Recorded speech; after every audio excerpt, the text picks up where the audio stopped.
Yo, what is up, everybody? It's your boy Richard Kitchen Master, the six-figure tutor with GetTutoringClients.com. So check it out.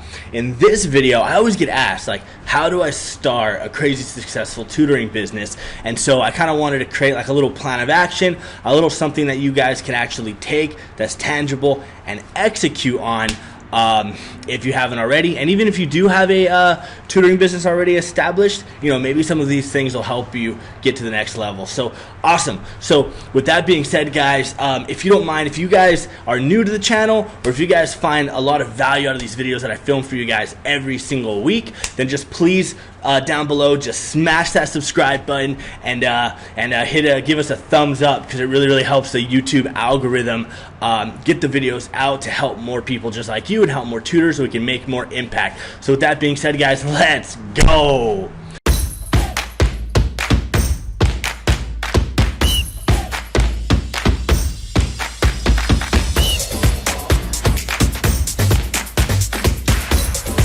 Awesome. So let's dive right on into the content. So when I first started tutoring, like, I didn't really have a plan. I just kind of started and just kind of went along with, just kind of went along with the ride. And over time, I've learned all these things. And there's a few things that I've learned through experience that you have to have, especially when starting your tutoring business.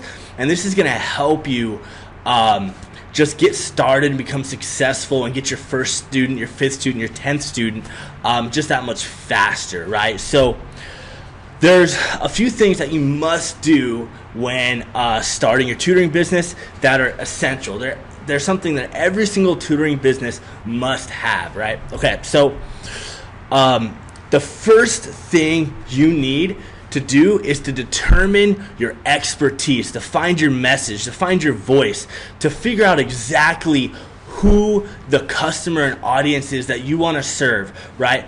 Now, a lot of people might be thinking, okay, well, that's obvious. I'm good at chemistry, math, right? In the very beginning, it's okay to go broad once you're established, but in the very beginning, you want to pick just one thing to focus on.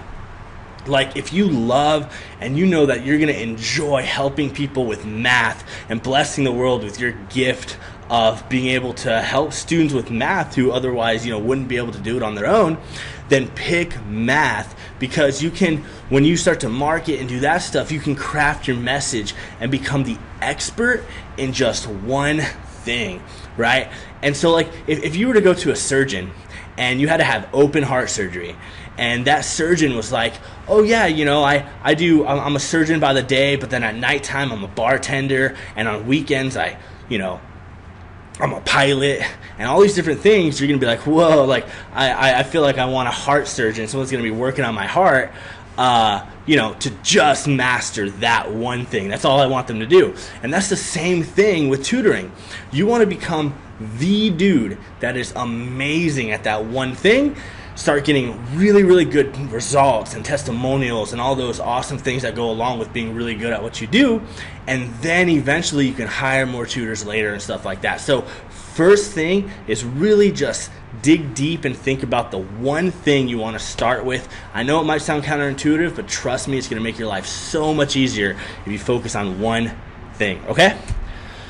The second thing that you need to do is you need to figure out your pricing structure. Now, this is a mistake that I've made for the first year or two in my tutoring business, was I just charged by the hour, right? Now, that sounds fair, right? Sounds reasonable to charge by the hour, but there's a couple issues with that. One, there's no commitment on the student's end, right? And you want commitment from the student, one, so you can have enough time with them to get them results, and two, to make sure that they constantly show up to the tutoring sessions again to make sure that you get them results. Because if they're kind of wishy-washy, always canceling and stuff because there's no commitment, they're not going to get the results, and the blame is going to be on you, okay? So how I personally do it is I do packages of tutoring. I currently offer 8 hours, 15 hours, 30 hours, and 100 hours. And I also do some subscription. I think that subscription is necessary for your business. but that's for another talk. So I would at a very minimum have 2 to 3 options. So, 8 hours and 15. And then the incentive for them to buy more hours is they get a little break per hour. So for example, let's say you're charging $50 an hour for your 8-hour package. If they get the 15 hours up front, then maybe you charge $45 an hour per hour. It makes sense.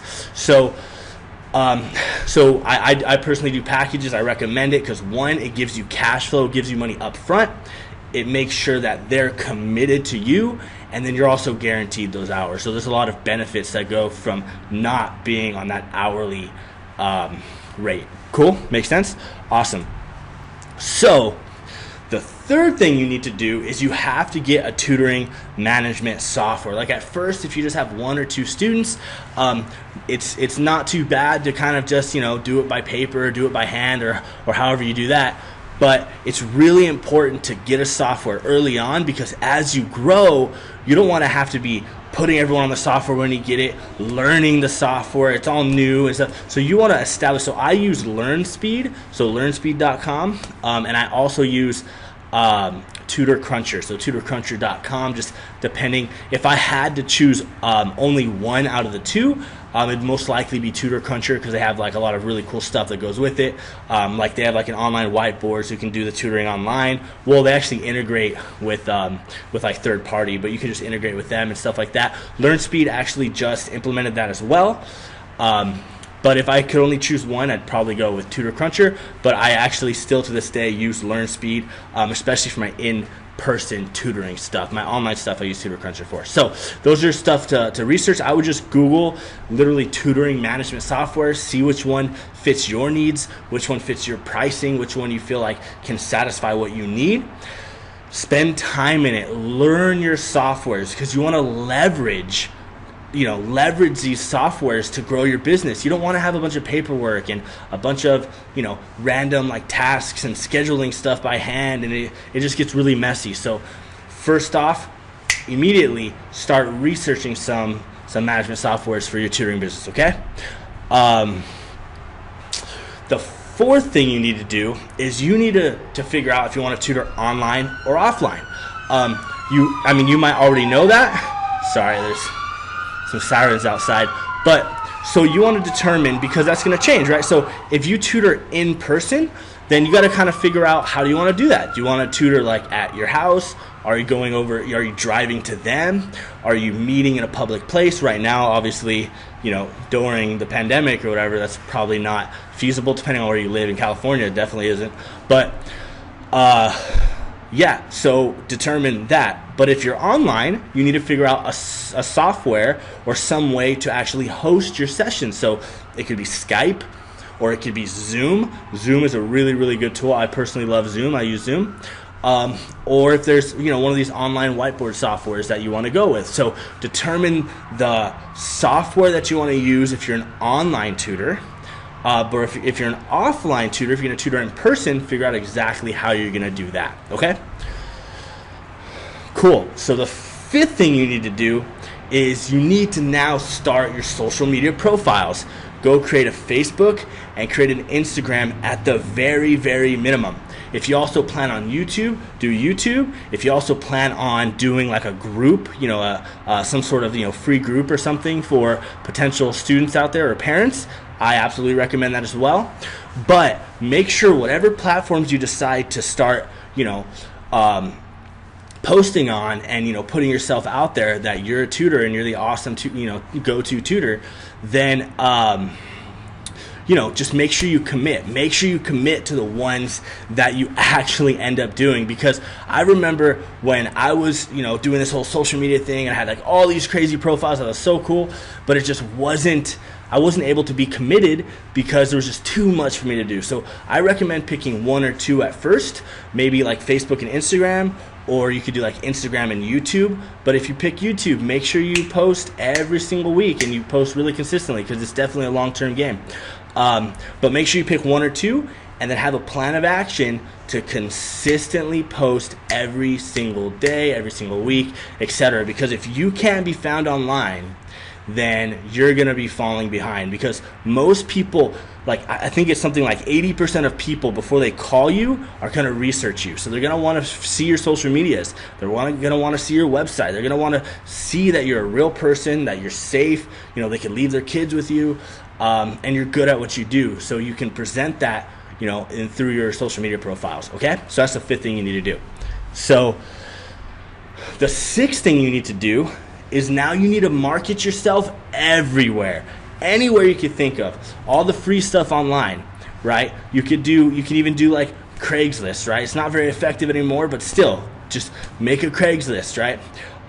You can join some of these third-party sites like Wiseant, and actually, I mean, you kind of got a tutor under them. And I don't really advocate ever stealing students from anywhere, but it's a good way to kind of start if you have no students, right? They do take a commission and stuff, but it was a way when I very first started. You know, I was part of all these, you know, kind of tutoring brokerage services, and I got some students that way. It was a way for me to get some experience if you don't have any, and really build confidence in yourself. And then while you at the same time build up your own clientele, right? Make sure you're posting on your socials every single day, right? Make sure you're posting YouTube videos or blogging or whatever your method is of client acquisition. Make sure you start to do that. Let all of your friends know. Call up your mom, call up your brother, call up your best friend, call up everyone. Say, hey, look, this is what I'm doing now. Keep, you know, if you hear of anyone that needs it, please give them my number. Give them my number. Post on your personal profiles, right? So just let everyone know, hey guys, I want to let you guys know that I'm actually doing this really, really cool thing now. I know right now the world's kind of having some trouble. Parents are struggling, so I want to help. Okay? And let everybody know. Don't be shy. Don't be embarrassed. Just do it, and you're gonna get some traction out of it, right? Maybe not right away, but stay consistent. Okay? So awesome. So to sum it up, basically you need to figure out what you want to tutor, right? So you can market to your ideal client, how you're going to charge for your tutoring, how you're going to structure your packages, how many, you know, what are you going to offer them, etc. The software that you want to use to manage your business. Are you going to tutor online or offline? Start your social media profiles and start posting to them consistently, and then market the hell out of yourself everywhere and anywhere you can. Okay, so that's going to be like a simple 6-step process to jumpstart your tutoring business, to get started. And so if you haven't done any of those, or you haven't done anything at all, start those today, immediately. Just start writing them down on a piece of paper. Now check it out. Do you want to jumpstart your social media profiles and basically, you know, have your social media profiles looking professional, having you look like a brand, like you know what you're doing? Check it out. Me and my team have actually created 30 days of done for you social media posts, so you don't have to waste time figuring out what you're gonna write, what images you're gonna make, or you don't have to hire expensive designers. All you gotta do is click the link in the description of this video, and you can pick up your next 30 days of posts done for you. So that's out of sight, out of mind, and you can focus on what you really want to do, getting students and tutoring. So with that being said, guys, the very last thing, if you haven't already, please hit that subscribe button below. We're trying to get to our first 100 subscribers, which would be really cool. We're at roughly 80 right now, so we're almost there. So if you found this video, you know, helpful to you, or you get any value at all, please just hit that subscribe button, hit that thumbs up. Love you guys. Keep on grinding, and I'll see you in the next video.